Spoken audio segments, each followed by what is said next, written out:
What's going on, everyone? Charlie here. It's time to look at a repo video. We haven't done one of these in a while because basically it's been trading sideways.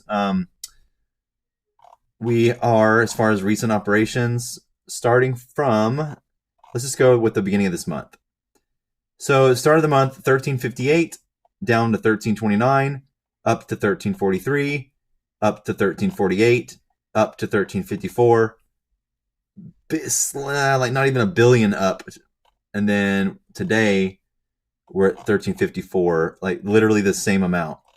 Oh no, that's the same thing. Okay. So yeah, we're up literally 323 million volume. That's it, as opposed to last Friday. So again, quantitative easing is in the forecast. Yeah.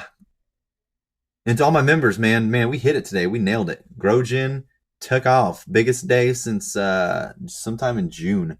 So congratulations to everybody. Other than that, man, not much else going on. We have 75 counterparties, 1.354 trillion today, slightly up. Let's see what happens. GME's up today, doing nice. AMC slightly.